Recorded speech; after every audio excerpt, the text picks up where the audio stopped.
ધોરણ 4 વિષય ગુજરાતી. ચાલો બાળકો, આજે આપણે એક કાવ્ય જોઈશું.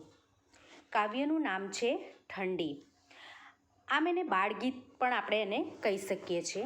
અને એના જે લેખક છે કાવ્યના, એમનું નામ છે કૃષ્ણ દવે. હવે બાળકો, આપણે કાવ્ય જોતા પહેલાં એક કાવ્ય વિશે આપણે થોડી સમજૂતી મેળવી લઈએ.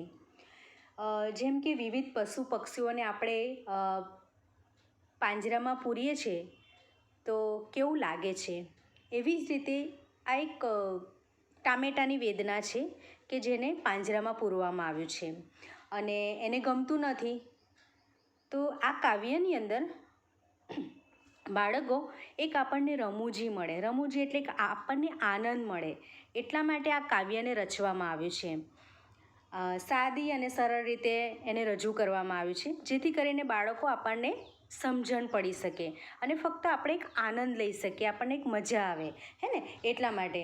તો ફ્રીજ રૂપિયાનું પાંજરું છે અને એની અંદર એને પૂરી દેવામાં આવ્યું છે, તો એને ગમતું નથી. તો એ પોતે શું કહે છે, શું જણાવે છે, એને કેવું ગમે છે, એવું આ કાવ્યની અંદર બતાવવામાં આવ્યું છે. તો બાળકો, ચાલો આપણે આ કાવ્ય વાંચીએ અને એને સમજીએ. તો હું તમને સમજાવું છું બાળકો. પહેલાં એક વખત આપણે કાવ્યને જોઈ જઈએ, વાંચી લઈશું.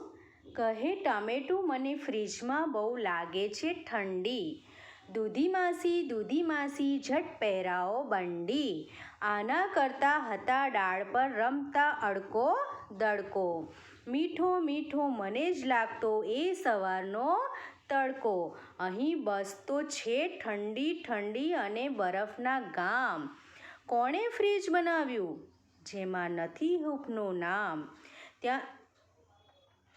ત્યાં દરવાજો ખુલ્યો ફ્રીજનો લેવા માટે ઘારી, મૂળાભાઈએ ટમેટાને ટપાક ટપલી મારી, દળદળ કરતું ગયું ટમેટું છેક ફ્રીજની બહાર, બારીમાંથી સૂરજ જોયો નથી ખુશીનો પાર, ત્યાં નાના બે કિરણો આવ્યા પાર કરીને સડકો, કહે ટામેટા રાજા પહેરો મીઠો તડકો. ચલો હવે આમને થોડાક એવા શબ્દો છે જે આપણે એને સમજીએ. કહે ટામેટું મને ફ્રીજમાં બહુ લાગે છે ઠંડી. તો ટામેટું એવું કહે છે કે મને ફ્રીજમાં બહુ ઠંડી લાગે છે. દૂધી માસી ઝટ પહેરાવો બંડી. એટલે એવું કહે છે કે દૂધી, એને માસી કહે છે કે મને ફટાફટ બંડી પહેરાવો. આ બંડી એટલે કે શિયાળાની અંદર આપણને ઠંડી બહુ લાગે છે ને, ત્યારે કોટ જેવું આપણે પહેરીએ છીએ કે જેનાથી આપણને ગરમી મળે, તો એવી બંડી પહેરાવાનું કોણ કહે છે? ટામેટું કહે છે. આના કરતાં હતા ડાળ પર રમતા અડકો દડકો. અત્યારે તો મને બહુ ઠંડી લાગે છે, એના કરતાં તો બહુ સારું હતું કે હું ડાળ પર રહેતું હતું અને રમત રમતો હતો અડકો દડકોની. તો અડકો દડકો એક શું છે? રમત છે, એનું નામ અહીંયા અડકો દડકો બતાવ્યું છે. મીઠો મને જ લાગતો એ સવારનો તડકો. એટલે સરસ મજાનો એનો મીઠો લાગતો તો સવારનો તડકો. અહીં બસતો છે ઠંડી અને બરફના ગામ. શું કરવાનું, અહીંયા આગળ તો જાણે બરફના ગામડા હોય એવું મને લાગે છે. કોણે બનાવ્યું ફ્રીજ? પૂછે છે આ ફ્રીજ કોણે બનાવી દીધું જેમાં નથી હૂંફનું નામ. હૂંફ એટલે શું? ગરમાવો. એટલે એવું કહે છે કે અહીંયા તો કોઈ ગરમાવાનું નામ જ નથી. આગળ જોઈશું બાળકો. ત્યાં દરવાજો ખોલ્યો ફ્રીજનો લેવા માટે ઘારી. એટલામાં જેવું બન્યું કે દરવાજો લેવા માટે કોઈએ ફ્રીજનો દરવાજો ખોલ્યો. શું લેવા માટે? તો ઘારી. ઘારી એટલે શું? ઘારી એટલે એક મીઠાઈનું નામ છે બાળકો, જે ખાવામાં મીઠી પણ લાગે છે. હવે છે મૂળાભાઈએ ટમેટાને ટપાક ટપલી મારી. હવે મૂળાભાઈ શું લેવા આવ્યા હતા? ઘારી લેવા આવ્યા હતા. એટલે ટપાક દઈને શું, ધીમે રહીને ટપાક ટપલી, એટલે એક આમ શું કહેવાય, ધીમેથી એક ટપાક નથી આપણે કોઈને પ્રેમથી એક ટપલી મારતા, એવી રીતે મૂળાભાઈએ શું કર્યું? ટામેટાને ટપલી મારી. એટલે દળદળ કરતું ગયું ટમેટું છેક ફ્રીજની બહાર. દળદળ કરતું એટલે શું? અટક્યા વગર. સડાસડ ફટાફટ દોડી જાય ને એવું. તો દળદળ કરતું ગયું ટમેટું ફ્રીજની બહાર. એટલે ફટાફટ જેવું ફ્રીજમાંથી એને મૂળાભાઈએ ટપાક ટપલી મારી એટલે નીચે પડી ગયું ને દળદળ કરતું ફ્રીજની બહાર નીકળી ગયું. બારીમાંથી સૂરજ જોયો નથી ખુશીનો પાર. અને બન્યું કે એણે બારીમાંથી સૂરજને જોઈ લીધો અને સરસ વાતાવરણ જોઈ લ્યું એટલે એ તો એટલું ખુશ થઈ ગયું. એના કિરણો એની ઉપર પડવા લાગ્યા એટલે એકદમ આનંદિત થઈ ગયો. ત્યાં નાના બે કિરણો આવ્યા પાર કરીને સડકો. અને સડકો એટલે શું? રસ્તા, હે ને? પાર એટલે શું? પાર એટલે અહીં અથવા તો સીમા, હદ, અંત. એટલે પાર કરીને બે કિરણો આવી ગયા રસ્તા ઉપર. કહે ટામેટા રાજા પહેરો મીઠો મીઠો તડકો. એટલે જાણે ટામેટાને એવું કહેતા હોય કે તમે અમારો મીઠો મીઠો તડકો પહેરી લો. તો આ રીતે આ કાવ્યની અંદર આપણને સમજાવવામાં આવ્યું છે. બાળકો ફરીથી હું તમને એને સમજાવું છું. ટમેટું એવું કહે છે કે મને ફ્રીજની અંદર બહુ ઠંડી લાગે છે. દૂધી માસી જલ્દી મને બંડી પહેરાવી દો. આના કરતાં તો હું છે ને અડકા દડકાની બહાર બેસીને રમત સરસ રમતો હતો. મારી દાઢ બહુ સરસ હતી અને હું મજા પણ બહુ કરતો હતો. અને સવારનો તડકો તો મને બહુ જ ગમતો હતો. અહીંયા તો ફ્રીજમાં હું બરફ જેવો થઈ ગયો છું. આ ફ્રીજ કોણે બનાવ્યું? જરા પણ મને હૂંફ નથી મળતી, જરા પણ મને ગરમાવો નથી મળતો. એટલામાં તો ઘારી લેવા માટે મૂળાભાઈ શું કરે છે? ફ્રીજ ખોલે છે અને હળવેકથી ટામેટાને ટપલી મારે છે. એટલું દળદળ કરતું એટલે અટક્યા વગર ટામેટું દોડી જાય છે. અને જોઈએ છે તો એણે બારીમાંથી સૂરજને જોયા એટલે તો ખૂબ આનંદિત થઈ ગયો, ખૂબ ખુશ થઈ ગયો. અને સડકો વટાવી એટલે રસ્તાઓ વટાવી અને સૂરજના નાના કિરણો આવ્યા અને ટામેટા રાજાને એવું કીધું કે ટામેટા રાજા આ મીઠો મીઠો તમે તડકો પહેરી લો. તો બાળકો આ કાવ્યમાં તમને સમજણ પડી ગઈ શું કહેવા માંગે છે? તો બાળકો હવે આપણે આગળ જોઈશું. ચાલો બાળકો, હવે આપણે શબ્દ સમજૂતી પર આવીએ. ઘણા એવા બધા શબ્દો હતા જે બાળકો મેં તમને સમજાવ્યા હતા, હે ને? જેમ કે અડકો દડકો એટલે એક બાળ રમત છે. તો તડકો એટલે સૂર્યનો ગરમ પ્રકાશ, હે ને? હૂંફ એટલે ગરમાવો. એ આ શબ્દોની સમજૂતી છે. અહીંયા છે બંડી એટલે શું કહે છે? એક પ્રકારનું પહેરણ. પછી કહે છે અડકો દડકો એટલે એક બાળ રમત. હૂંફ એટલે ગરમાવો. ઘારી એટલે એક મીઠાઈનું નામ છે. તો બાળકો આ રીતે શબ્દોને આપણે સમજવાના હોય છે. હવે આપણે આવીએ સ્વાધ્યાય તરફ. સ્વાધ્યાયની અંદર આપણને પ્રશ્ન 1માં શું લખ્યું છે? આપણને અહીંયા સૂચના આપેલી છે. તો સૂચના વાંચીશું. નીચેના પ્રશ્નોના ઉત્તર એક વાક્યમાં લખો. તો બાળકો આ જે પ્રશ્નોના જવાબ છે એ આપણે એક વાક્યમાં લખવાના છે. વધારે લાંબા લખવાના નથી. આપણે એક સવાલ જોઈશું અને એની સામે જવાબ પણ જોઈશું. તો બાળકો પહેલો સવાલ છે. બધા બાળકો ધ્યાન આપશો જવાબ બરાબર. અને હા બાળકો, તમને સમજણ પડે એટલા માટે મેં જવાબ પણ સાથે લખી દીધા છે. તો તમે જવાબ પર ધ્યાન આપજો. પહેલો સવાલ છે ફ્રીજમાં ઠંડી કોને લાગે છે? તો ફ્રીજમાં ઠંડી ટામેટાને લાગે છે. બીજો સવાલ જોઈશું. ટમેટું બંડી પહેરાવવા કોને કહે છે? તો જવાબ છે ટમેટું બંડી પહેરાવવા દૂધી માસીને કહે છે. ત્રીજો સવાલ જોઈશું. ટમેટાને ડાળ પર શા માટે ગમે છે? તો ટમેટાને ડાળ પર અડકો દડકોની રમત રમવાની મજા આવતી હતી એટલા માટે ટામેટાને ડાળ પર રહેવાનું ગમે છે. આગળના સવાલ તરફ જઈશું બાળકો. ચોથા નંબરનો સવાલ છે ફ્રીજનો દરવાજો શા માટે ખુલ્યો? તો ફ્રીજનો દરવાજો ઘારી લેવા માટે ખુલ્યો. હવે 5 નંબરના સવાલ પર જઈશું બાળકો. સમજણ પડે છે ને? ઓકે, સરસ. હવે 5 નંબરના સવાલ પર જઈશું. ટમેટું ખુશ કેમ થયું? તો ફ્રીજમાંથી બહાર નીકળતા જ ટામેટાને બારીમાંથી સૂરજનો શું દેખાયો? તડકો દેખાયો. અને સૂરજનો તડકો જોઈ અને ટામેટું ખુશ થઈ ગયું. હવે આપણે આગળ જોઈશું બાળકો. હવે આપણે જોઈશું પ્રશ્ન 2.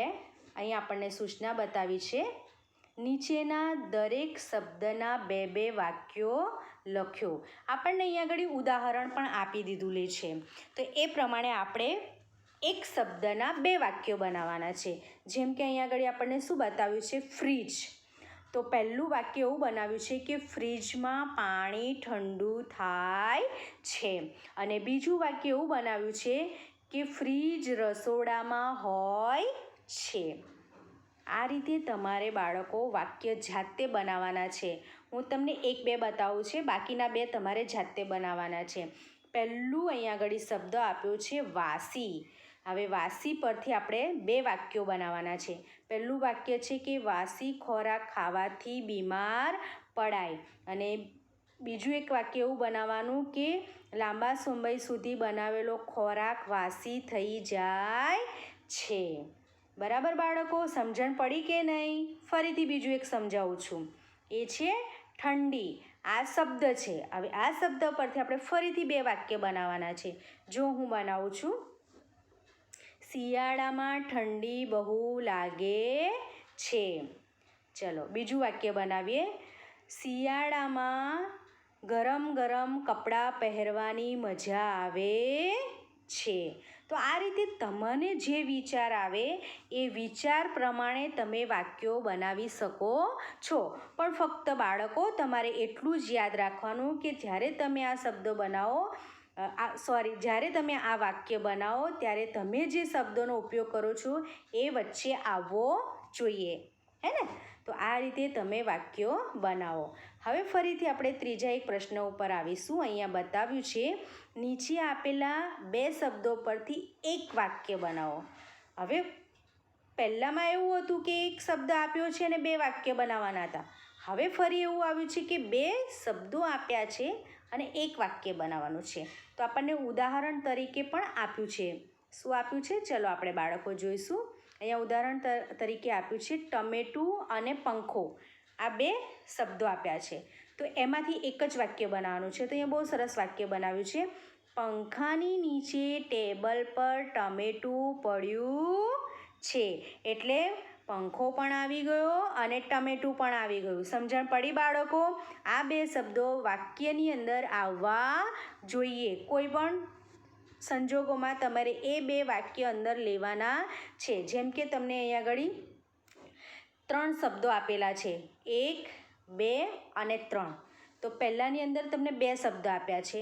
એક છે મોબાઈલ અને બોલપેન. અને મોબાઈલ તમે જ્યારે વાક્ય બનાવો ત્યારે મોબાઈલ પણ આવવું જોઈએ અને બોલપેન એ 2 શબ્દ વાક્યમાં આવવા જોઈએ. બીજું વાક્ય જ્યારે તમે બનાવો ત્યારે દૂધી અને ચોપડી. તો આ જે વાક્ય બનાવે એમાં દૂધી પણ આવવું જોઈએ અને ચોપડી પણ આવવું જોઈએ. બરાબર બાળકો, સમજણ પડે છે ને?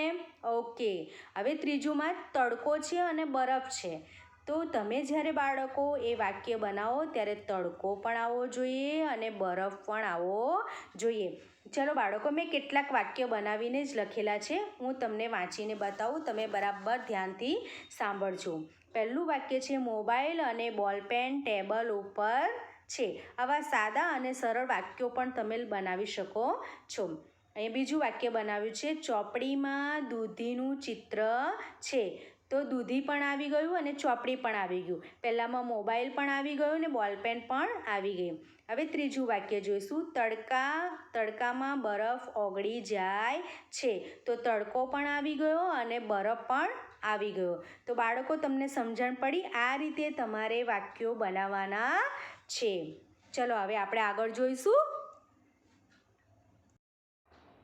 ચલો બાળકો, અહીંયા આગળ આપણે ફરીથી જોઈશું 4 સવાલ તરફ. અહીંયા છે બોક્સમાં આપેલ ટ્રાફિક સંકેતોને યોગ્ય સાઇન બોર્ડ સામે લખો અને આ નિશાનીઓ શું સૂચવે છે તેની ચર્ચા કરી લખો. તો અહીંયા આગળ આપણને ચિત્રો આપી દીધેલા છે. તો એ જે બધી નિશાની આપી છે એ આપણને શું સૂચવે છે, કઈ નિશાની આપણને આપે છે? કેમ આપણને આ બતાવી રહ્યા છે એ આપણે એની સામે લખવાનું છે. અહીંયા આગળ અમુક આપણને કૌંસની અંદર જવાબો આપેલા છે. No parking, railway gate, no horn, speed breaker, zebra crossing, no entry. તો આ બધું આપણે બે આપણને ખાલી જગ્યા આપેલી છે, તો એની ઉપર આપણે પહેલાં નો એન્ટ્રી લખવાનું છે અને પછી એ શું કહેવા માંગે છે એનો અર્થ આપણે અહીંયા લખવાનો છે. જેમ કે મેં પહેલેથી જ બાળકો લખીને રાખ્યું છે, આપણે એને જોઈશું. તો આ પહેલું ચિત્ર છે એ નો એન્ટ્રીનું છે. તમે જોઈ શકો છો બાળકો, અહીંયા શું લખવાનું? નો એન્ટ્રી તમારે લખવાનું અને પછી અહીં પ્રવેશ બંધ છે. નો એન્ટ્રી એટલે કે અહીંયા પ્રવેશ બંધ છે. એવી રીતે બીજું ચિત્ર છે નો પાર્કિંગનું છે. તો અહીંયા લખી શકો તમે, અહીં વાહન પાર્ક કરવાની મનાઈ છે. તો આ રીતે આપણે બાળકો લખવાનું છે. ત્રીજા નંબરનું ચિત્ર તમે જોઈ શકો છો બાળકો, અહીંયા છે ઝીબ્રા ક્રોસિંગ. તો અહીંયા આગળ લખી શકો, રાહદારી રસ્તો ઓળંગી શકે છે. તો આ નિશાની હોય તો આપણે રસ્તો એને ઓળંગી શકીએ છે. રાહદારી રસ્તો ઓળંગી શકે છે. હવે પછીનું ચિત્ર આપણે જોઈશું.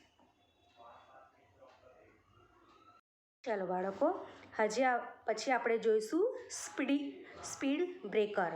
એટલે કે રસ્તા પર વાહન ધીમું ચલાવો અથવા ધીમું પડાય છે. હે ને? તમે આ બેમાંથી પણ લખી શકો છો, બંને અર્થ બરાબર છે. હવે છે ચિત્ર નો હોર્ન. તો હોર્ન વગાડવાની મનાઈ છે.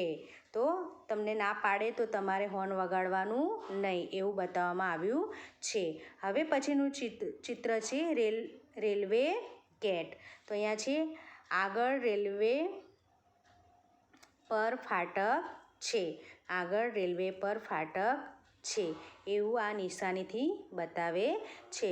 દરેકની આગળ એક નિશાની આપેલી છે, એનું નામ લખેલું છે અને એ આપણને શું સૂચવે છે, શું બતાવે છે એ લખેલું છે. તો બાળકો, તમને આમાં ખબર પડી ગઈ ને? ચલો ત્યારે ફરી આગળ જોઈશું આપણે. ચલો બાળકો, હવે આપણે 5 નંબરના સવાલ પર જઈશું. અહીંયા બતાવ્યું છે કે નીચેની કાવ્ય પંક્તિઓ સ્વચ્છ અને સુવાચ્ય અક્ષરે લખો. તો તમારે અહીંયા આગળ કાવ્ય પંક્તિઓ આપી છે, તો તમારે એને સરસ અક્ષરે લખવાની છે. પહેલું છે, કહે ટમેટું મને ફ્રીજમાં બહુ લાગે છે ઠંડી. તો એનું એ જ વાક્ય તમારે સરસ અક્ષરે લખવાનું છે. બીજું છે, દૂધી માસી ઝટ પહેરાવો બંડી. તો આ રીતે પણ તમારે સરસ રીતે વાક્ય લખવાનું છે. જે પણ અલ્પવિરામ, પૂર્ણવિરામ, પ્રશ્નાર્થ ચિહ્નના ચિહ્નો આપ્યા હોય એ પ્રમાણે જ તમારે એને લખવાનું છે. પછી બતાવ્યું છે, આના કરતાં હતા ડાળ પર રમતા અડકો દડકો. તો આ રીતે તમે એ વાક્ય લખી શકો છો. એના પછીનું છે વાક્ય, મીઠો મીઠો બહુ જ લાગતો એ સવારનો તડકો. તો આ રીતે તમે વાક્ય નીચે લખી શકો છો. હવે આપણે આવીશું કાવ્ય પૂર્ણ કરો. તો બાળકો, અહીંયા આગળ શું બતાવ્યું છે? કાવ્ય પૂર્ણ કરવાનું છે. એટલે કે બાળકો, આપણને અડધું એક આગળનો શબ્દ આપેલા હોય અને પછી પાછળનો શબ્દ આપ્યા હોય, તો એની વચ્ચે જેટલા લીટી આવતી હોય એ રીતે આપણે એને પૂર્ણ કરવાનું છે. તો અહીંયા આગળ શું લખ્યું છે? આના કરતાં પછી ડેશ ડેશ ડેશ આપી અને પછી છેલ્લું લખ્યું છે હૂંફનું નામ. તો જ્યાં સુધી હૂંફનું નામ ના આવે તો એની અંદર 2 કે 3 લીટી આવતી હોય તો એ તમારે પૂર્ણ કરવાનું છે લખીને. એ તો પૂર્ણ કરવાનું છે લખીને. તો કેવી રીતે? તો તમે પહેલાં એને મોઢે કરશો તો જ તમને એ લખતા આવડશે, કાવ્ય પૂર્ણ કરતા આવડશે, નહીંતર તમને આવડશે નહીં. તો બાળકો, તમારે આ કાવ્યને પૂર્ણ કરવું હોય, તમારે એને લખવું હોય તો તમારે એને શું કરવું પડશે? પહેલાં તો તમારે એને મોઢે કરવું પડશે. આમ જાણે એક બાળ ગીત છે એ પ્રમાણે તમે એને ફટાફટ તૈયાર કરી શકો છો. તમે એને ગાઈને તૈયાર કરો. જેમ કે અહીંયા બતાવ્યું છે, આના કરતાં, તો જો હું પૂર્ણ કરું છું, આના કરતાં હતા ડાળ પર રમતા અડકો દડકો, મીઠો મીઠો બહુ જ લાગતો એ સવારનો તડકો. અહીં તો છે ઠંડી ઠંડી અને બરફના ગામ, કોણે ફ્રીજ બનાવ્યું જેમાં નથી હૂંફનું નામ. જો છેલ્લે આવી ગયું હૂંફનું નામ. તો આ રીતે બાળકો, તમારે કાવ્ય પૂર્ણ કરવાનું છે. સમજણ પડી ગઈ બાળકો? ચલો, તમને સમજણ પડી હોય તો આપણે આગળ જોઈશું. હવે અહીંયા બતાવવામાં આવ્યું છે, ઉદાહરણ મુજબ કાવ્યમાંથી પ્રાસવાળા શબ્દોના જોડકા બનાવો. એટલે જેમ કે અહીંયા આગળ આપ્યું છે ઠંડી બંડી, તો તમારે શું બનાવવાનું છે? એનું જોડકા બનાવવાના છે. જેમ કે હું બીજા જોડકા બનાવું, તમે સાંભળજો ખાલી. મેં લખ્યું નથી પણ તમને મોડે જ કહું છું, તમે યાદ રાખજો, તમે તમારી રીતે બનાવી શકો છો. ગામ નામ, ઘારી મારી, સડકો તડકો, દડકો તડકો, બહાર પાર. તો આવી રીતે તમે શબ્દો બનાવી શકો છો, મેળ આવતા હોય એ રીતે. હવે નીચે આપણે જોઈશું, અહીંયા નીચે બતાવ્યું છે, નીચેની પંક્તિઓ વાંચો. તો તમારે શું કરવાની છે? વાંચવાની છે. ચલો હું વાંચું છું. લાલ લાલ મરચાજી, તીખી તીખી ચર્ચાજી. તો કાવ્ય તો આપણે પંક્તિઓ તો વાંચી લીધી, પણ આપણને પાછું અહીં કંઈક કહે છે, તમે પણ આવી પંક્તિઓ બનાવો અને લખો, ગમે તે બે. તો આપણે પણ આવી રીતે પંક્તિ બનાવવાની છે.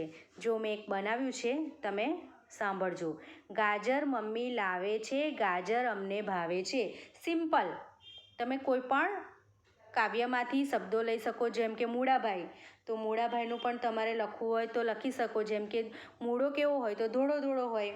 તો મૂળો ખાવામાં કેવો લાગે? તો તીખો લાગે.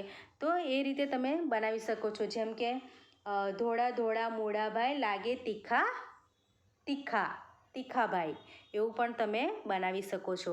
તો બાળકો, આ રીતે તમારે પંક્તિઓ બનાવવાની છે. ફાવશે ને બનાવતા? તમે ચોપડી ખોલીને બેસી શકો છો અને એની અંદરથી તમે એ રીતે કોઈ પણ તમને જે શબ્દ ગમતા હોય એનાથી તમે વાક્યો બનાવી શકો છો. કોઈ પણ બે તમારે બનાવવાના છે. હવે આવીશું નીચેની તરફ. અહીંયા પાછું એક આપ્યું છે કે નીચેના શબ્દો શબ્દકોશના ક્રમમાં ગોઠવો. એટલે અહીંયા આગળ ટમેટું, ઠંડી, બંડી, તડકો અને સૂરજ. હવે શું ખબર પડી તમને આની અંદર? તો જો બાળકો, જેમ કે ટ પહેલાં આવતો હોય તો ટ લખવાનો, ઠ પહેલાં આવતો હોય તો ઠ લખવાનો. હવે ઠ પછી શું આવે? તો ઠ પછી બ ના આવે, પણ શું આવે? ત આવે. ત પછી પાછું શું આવે? તો ત પાછી બ આવે, અને બ પછી છેલ્લા શું આવે? સૂરજ. તો આ રીતે તમારે સ, ત, બ, ઠ, ડ એ પહેલાં કોણ આવે છે એ તમારે આખા એની અંદરથી લખવાનું છે. તો પહેલું આવશે ટમેટું આવશે, બીજામાં આવશે ઠંડી આવશે, ત્રીજામાં તડકો આવશે, અને ચોથામાં શું આવશે? બંડી, અને પાંચમામાં શું આવશે? તો પાંચમામાં સૂરજ. તો આ રીતે બાળકો તમારે એને શબ્દકોશ પ્રમાણે ગોઠવવાના છે. આ રીતે તમે કામ કરી શકો છો. તો બાળકો, તમને મજા આવીને આજની કાવ્ય પણ વાંચવામાં?